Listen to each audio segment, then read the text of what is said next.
Hello दोस्तों, कैसे हैं आप सभी। आप सबका फिर से बहुत बहुत स्वागत है आपके यूट्यूब चैनल पे जिसका नाम है लर्न स्फीयर। आज हम लोग क्लास 10th के मैथ को पढ़ने जा रहे हैं, जिस यूनिट 3 को पढ़ने जा रहे हैं, जिसका नाम है pair of linear equation in two variables. Pair of linear equation in two variable. अच्छा, यहाँ पे देखिए, pair of linear equation. Linear equation मैंने आपको पिछले चैप्टर्स में बताया है कि लीनियर इक्वेशन मतलब जिसका डिग्री कितना होना चाहिए, डिग्री 1 होना चाहिए, है ना। डिग्री मतलब हाईएस्ट पावर उसकी 1 होनी चाहिए, that is called linear equation. And two variable यहाँ पे क्या है कि टू अननोन क्वांटिटी है। टू क्या है? अननोन क्वांटिटी, जैसे एक्स वाई, वाई जेड, कुछ भी आप अननोन क्वांटिटी यहाँ पे लोगे वो आपको पता नहीं होगा। ठीक, चलिए इसकी शुरुआत करते हैं। एक बहुत अच्छा स्टोरी दिया है आपके चैप्टर में। जैसे कि अखिला है। अखिला जो है, इसके गांव में एक फेयर लगता है, मेला लगता है, उस मेले में जाती है। ठीक, और उस मेले में जाएगी तो भाई मेले में क्या लगता है, जाइंट व्हील वगैरह सब झूले वगैरह लगते हैं ना, खेल के और भी बहुत से खेल लगते हैं, है ना। तो वो दो तरीके के गेम को खेलती है, एक जाइंट व्हील पे झूला झूलती है और एक हुपला खेलती है। हुपला वही जो रिंग ऐसे थ्रो करके फेंका जाता है ना किसी आइटम के ऊपर, और वो जिसमें फंस जाएगा वो रिंग, जिस आइटम में वो रिंग फंस जाएगा वो आपका हो जाएगा, कुछ ऐसा। तो ये गेम खेलती है। अब इसने जो है, अखिला ने जो है, टोटल 20 रुपए स्पेंड किया है इन दोनों चीजों में। ठीक है, लेकिन ये नहीं पता हमको कि कैसे स्पेंड किया है। लेकिन कंडीशंस आपके उसमें दिया है कि हुपला जितने बार वो खेलती है ना, जितने टाइम्स हुपला खेलती है उस, सॉरी, जो जाइंट व्हील जितने टाइम खेलती है उसके हाफ टाइम क्या खेलती है, हुपला खेलती है। जाइंट व्हील जितने बार खेलती है उसके हाफ टाइम क्या खेलती है, हुपला खेलती है। तो इसका इक्वेशन अगर मैं बनाना चाहूँ तो हुपला के मैंने मान लिया y टाइम खेलती है और जाइंट व्हील x टाइम खेलती है, तो हुपला बराबर 1/2x हो जाएगा, क्योंकि जो जाइंट व्हील जितने बार वो खेलती है, जितने बार झूलती है जाइंट व्हील पर, उसका हाफ टाइम किस क्या करती है, हुपला खेलती है। तो कुछ ये इक्वेशन होगा। This is our first equation. Okay, अब बताइए लीनियर इक्वेशन है कि नहीं। इनकी भी वेरिएबल, इनका भी पावर क्या है, 1 है y का, x का भी 1 है, और ये देखिए दो वेरिएबल है, एक है y, एक y है और दूसरा है x। नाउ अब पैसे को लेकर थोड़ा बताते हैं। ठीक है, एक और इक्वेशन बनाना है ना, क्योंकि पेयर ऑफ लीनियर इक्वेशन की बात हो रही है, मतलब at least there is two equation, दो इक्वेशन होना चाहिए। तो इसके पास, इसने जो है जाइंट व्हील और हुपला खेलने में 20 रुपए टोटल खर्च किए हैं, और जाइंट व्हील का एक एक राइड का है कॉस्ट 3 रुपए, और मानते हैं कोई एक्स टाइम खेली होगी, तो इसका कॉस्ट कितना हो जाएगा, जाइंट व्हील का 3x हो जाएगा ना। इसी तरह से हुपला मानते हैं वो एक बार खेलने का हुपला का कॉस्ट है 4 रुपए, और वो y टाइम खेलती है, तो इसका कितना हो जाएगा, 4y हो जाएगा। इन दोनों प्राइसेस को जब जोड़ेंगे हम लोग तो कितने रुपए खर्च कर रही है, 20 रुपए खर्च कर रही है। तो यहाँ से इक्वेशन नंबर 2 आया। तो इस तरह से पेयर ऑफ लीनियर इक्वेशन बनेंगे। आई होप समझ में आ रहा होगा। अब चलिए कुछ ग्राफिकल मेथड समझते हैं, उसके बाद हम लोग इसको देखेंगे कैसे सॉल्व किया जाएगा आगे की क्लासेस में। तो अभी तो बेसिक है, इंट्रोडक्शन है, तो आप लोग इसको समझते जाना। ठीक है,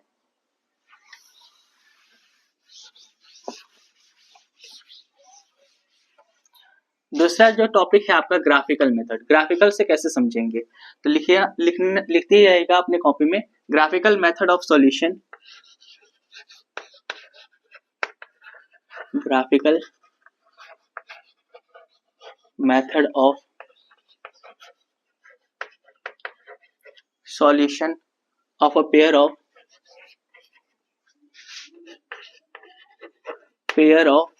linear equation,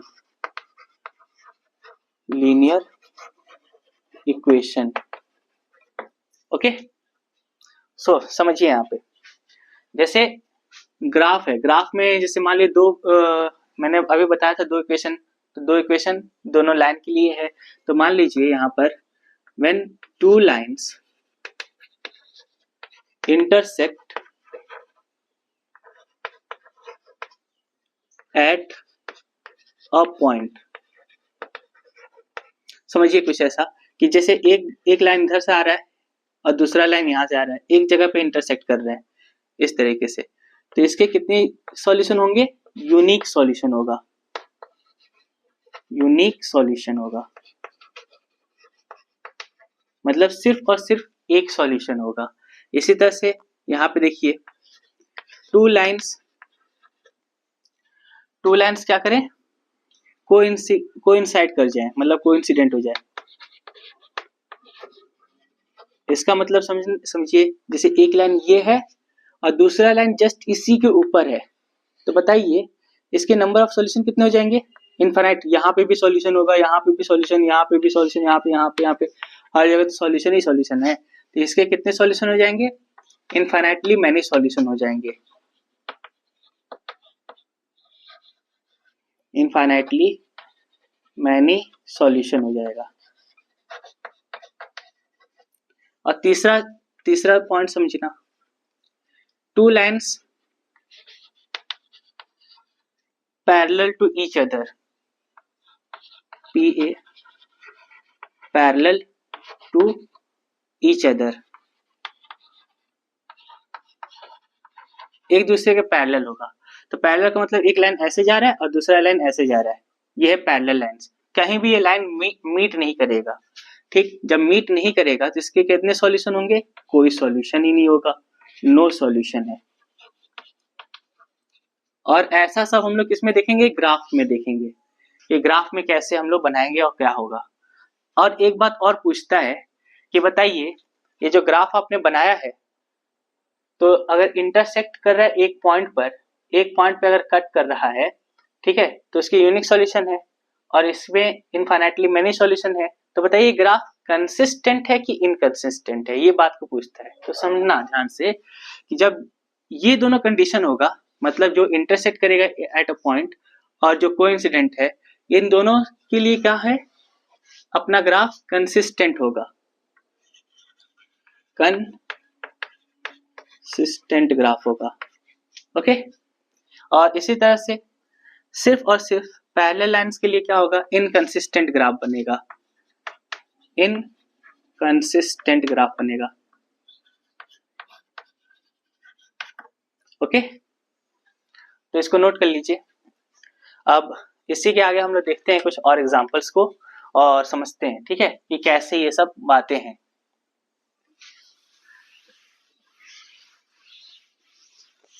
देखिए जो लीनियर इक्वेशन जो लिखने का जनरल तरीका है, जनरल मेथड है, वो कैसे लिखेंगे हम लोग?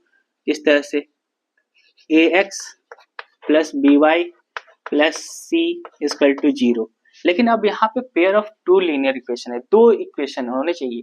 तो इसको अगर हमको डिस्टिंग्विश करना है, अलग अलग बताना है, तो इसको क्या करना होगा? a1 इसको b1 इसको c1 कहेंगे, ठीक है। इसी तरह से दूसरा इक्वेशन के लिए a2x plus b2y plus c2 is equal to 0 होगा, ठीक है। अब यहां से समझना, जो अभी आपको मैंने ये लिख के 3 पॉइंट बताए थे, उसको इस फॉर्म में मैं बता रहा हूं। जब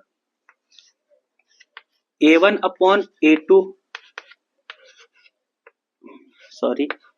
b1 अपॉन b2, जब ये दोनों इक्वेशन इक्वल नहीं होंगे, इन दोनों के रेशियो इक्वल नहीं होंगे, इनके कोफिशिएंट का, इसके कोफिशिएंट का, इसके कोफिशिएंट का जो रेशियो है, अगर इक्वल नहीं होगा, इस केस में क्या होगा? यूनिक सॉल्यूशन होगा। क्या होगा? Unique solution. मतलब सिर्फ और सिर्फ इसके एक ही सॉल्यूशन पॉसिबल है। दूसरा पॉइंट इसका, जब a1 upon a2 is equal to b1 upon b2 is equal to c1 upon c2 होगा। जब ये सब आपस में बराबर है, मतलब कोइंसाइड कर रहा है, एक लाइन ये है और इसी के ऊपर दूसरा लाइन इस तरह से कोइंसाइड कर रहा है, तो क्या होगा? इस केस में जो है इसके इनफाइनाइटली मैनी सॉल्यूशन होंगे, मतलब कोइंसिडेंट लाइन होगा, ये कोइंसिडेंट लाइन होगा।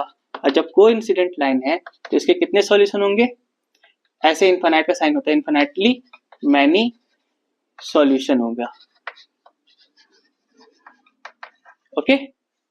तीसरा केस है, जब a1 upon a2 is equal to b1 upon b2 is equal to c1 upon c2।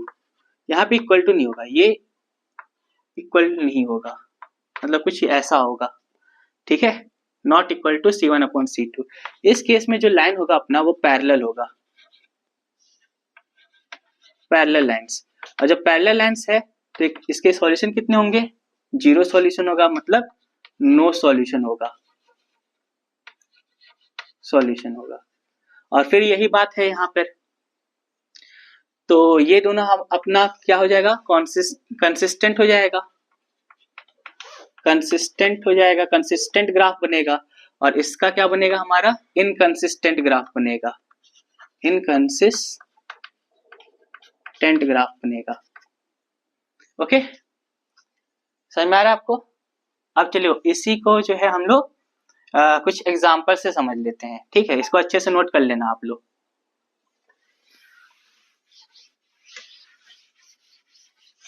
जैसे एग्जाम्पल है एक तो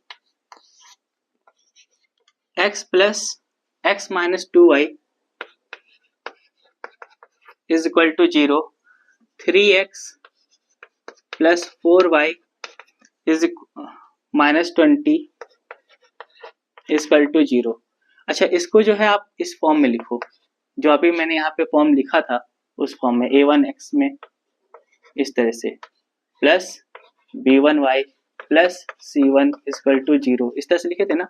इसको भी इस तरह से लिख दो, a2x plus b2y plus c2 is equal to 0। अब इसको जो है इससे कंपेयर करना है, इसको इससे कंपेयर करना है। तो यहाँ से a1 कितना है, यहाँ से a1 है 1, यहाँ से a1 कितना है 1, तो ये 1 हो गया, ठीक है। और यहाँ से a2 कितना है 3 है, अब यहाँ पे इक्वल टू का साइन लगाइए। b1 कितना है यहाँ पर, माइनस का 2 है, और यहाँ पे b2 कितना है 4 है। क्या ये दोनों रेशियोज आपस में इक्वल हैं? तो नहीं है इक्वल, आपस में कहाँ इक्वल है। इसका मतलब ये जो है ये कंडीशन को फॉलो कर रहा है, a1 upon a2 is not equal to b1 upon b2। अगर ऐसा है तो इसके कितने सॉल्यूशन होंगे, इसके सिर्फ और सिर्फ यूनिक सॉल्यूशन होगा,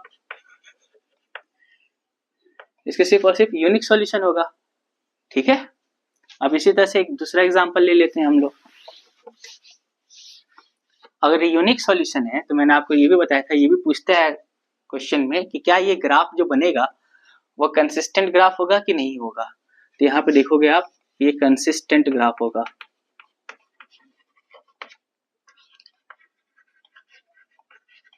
ठीक है। इसी तरह से एग्जांपल नंबर 2 आप समझ लीजिए, जैसे 2x plus 3y minus 9 is equal to 0 and 4x plus 6y minus 18 is equal to 0। Again फिर आपको इसी से कंपेयर करना है, ठीक है। इससे आप कंपेयर करोगे आप, तो आप देखोगे यहाँ पे 2/4 हो रहा है इसका रेशियो 3/6 है, इसका रेशियो माइनस का 9/-18 है। अच्छा देखिए आप बराबर है कि नहीं रेशियो, यहाँ पे कट करोगे आप, 2 1 2, 2 2 4, ये भी 1/2 आएगा, ये भी 1/2 आएगा प्लस का। ये सभी जो है आपस में इक्वल है, कुछ इस तरीके से, a1/a2 is equal to b1/b2 is equal to c1/c2। जब ऐसा होता है तो अपना ग्राफ कैसा होता है, कोइंसिडेंट होता है, कोइंसिडेंट होता है। जब अपना ग्राफ कोइंसिडेंट है, इसका मतलब इसके कितने सॉल्यूशन होंगे, इनफाइनाइटली मैनी सॉल्यूशन होगा, मैनी सॉल्यूशन होगा। और जब कोइंसिडेंट है, इनफाइनाइटली मैनी सॉल्यूशन है, तो ये ग्राफ कैसा ग्राफ बनेगा, कंसिस्टेंट ग्राफ बनेगा। ये भी ग्राफ कैसा ग्राफ बनेगा, कंसिस्टेंट ग्राफ बनेगा। ओके, नाउ एक और एग्जांपल लिखते हैं हम लोग।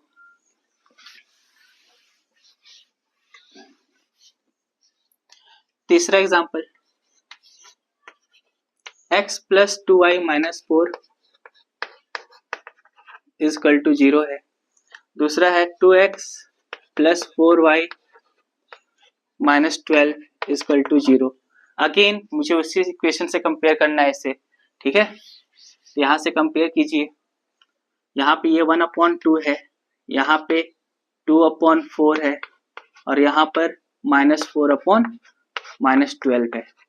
देखिए ये कट जाएगा, 1/2 हो जाएगा, लेकिन यहाँ पे 1/3 हो रहा है, तो ये दोनों तो आपस में इक्वल है, ये दोनों, लेकिन ये आपस में इक्वल नहीं है। मतलब क्या कंडीशन बन रहा है, a1 upon a2 is equal to b1 upon b2 is not equal to c1 upon c2।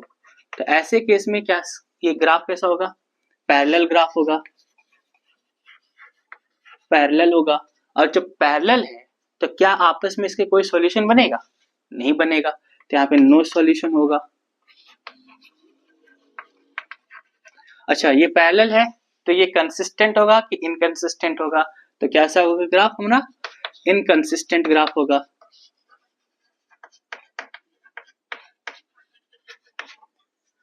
तो आई होप आप लोग को इतना समझ में आ गया होगा और आप लोग नोट कर रहे होगे, ठीक है। अब इसी तरह से एग्जाम्पल और भी कुछ हैं, बहुत से एग्जाम्पल्स हैं, जैसे और भी कर लेते हैं हम लोग एग्जाम्पल्स।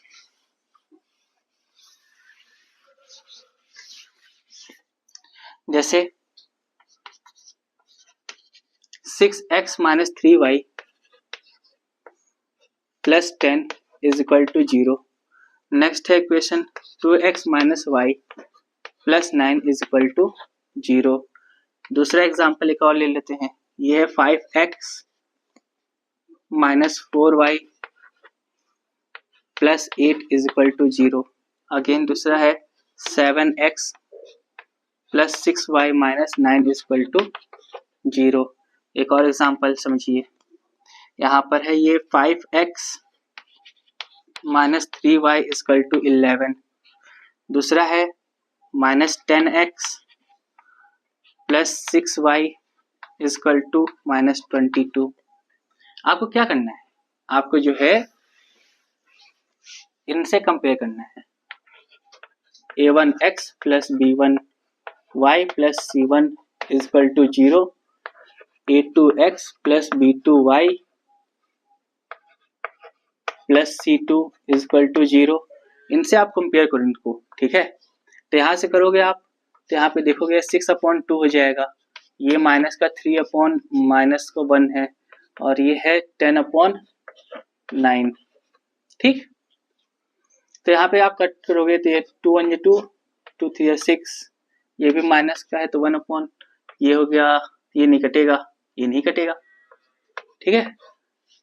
मतलब ये वाला कंडीशन हो रहा है follow, a1/a2 is equal to b1/b2 is not equal to c1/c2। तो अपना ग्राफ कैसा बनेगा, अपना ग्राफ पैरेलल बनेगा, पैरेलल ग्राफ बनेगा। और पैरेलल ग्राफ बनेगा तो इसके सॉल्यूशन कितने होंगे, नो सॉल्यूशन होगा, और नो सॉल्यूशन है तो ग्राफ कैसा होगा अपना, इनकंसिस्टेंट ग्राफ होगा, ठीक। आई होप समझ में आया होगा आपको। इसी तरह से अब इस सेकेंड वाला देखिए, जैसे 5/7 है इज इक्वल टू माइनस का 4/6 है, और ये है 8/-9, ठीक है। समझ में आ रही है बात आपको, ये है, ये आप देखिए ध्यान से, यही दोनों आपस में इक्वल नहीं है। मतलब a1/a2 is not equal to b1/b2। जब ऐसा होता है तो कैसा ग्राफ बनेगा अपना, यूनिक सॉल्यूशन होगा, मतलब इंटरसेक्ट करेगा एट अ पॉइंट, एक पॉइंट पे ये ग्राफ क्या करेगा, इंटरसेक्ट करेगा। अगर एक पॉइंट पे इंटरसेक्ट कर रहा है तो यूनिक सॉल्यूशन होगा इसका, और यूनिक सॉल्यूशन है तो ये ग्राफ कैसा है हमारा, ये ग्राफ इस वक्त कंसिस्टेंट ग्राफ है, कंसिस्टेंट है, ओके। इसी तरह से थर्ड वाला आप देख लेते हैं हम लोग,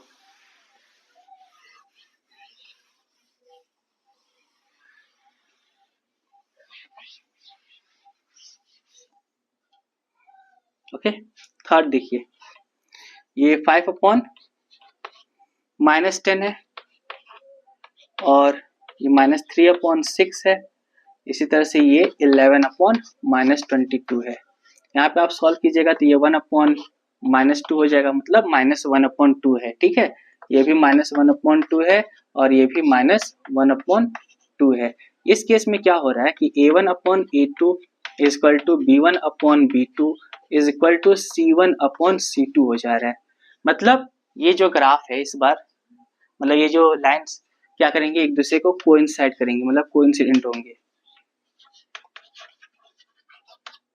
और जब कोइंसिडेंट है तो इसके कितने सॉल्यूशन होंगे, यहाँ पे मैं लिखता हूँ, इसके जो सॉल्यूशंस होंगे इनफाइनाइटली मैनी सॉल्यूशन होगा, इनफाइनाइटली मैनी सॉल्यूशन होगा। और जब इनफाइनाइटली मैनी सॉल्यूशन है तो ये ग्राफ कैसा होगा, कंसिस्टेंट ग्राफ होगा, कंसिस्टेंट ग्राफ होगा। आई होप आपको ये समझ में आया होगा। कल जो है हम लोग, मतलब नेक्स्ट वीडियो में हम लोग जो है इसका ग्राफ बना के थोड़ा देखेंगे कि कैसे हो रहा है, कि यूनिक सॉल्यूशन कैसे बन रहा है, कहाँ पे एक जगह ग्राफ कट कर रहा है, कैसे एक दूसरे को कोइंसाइड कर रहा है ग्राफ, और किस तरह से एक दूसरे को पैरेलल ग्राफ जा रहे हैं। इसको थोड़ा सा ग्राफ को समझ लेंगे। ओके, तो इस पे आप लोग प्रैक्टिस करना और रिवीजन करना, ठीक है। दैट्स ऑल फॉर टुडे, और शेयर करना ना भूलें, ठीक। Thank you so much.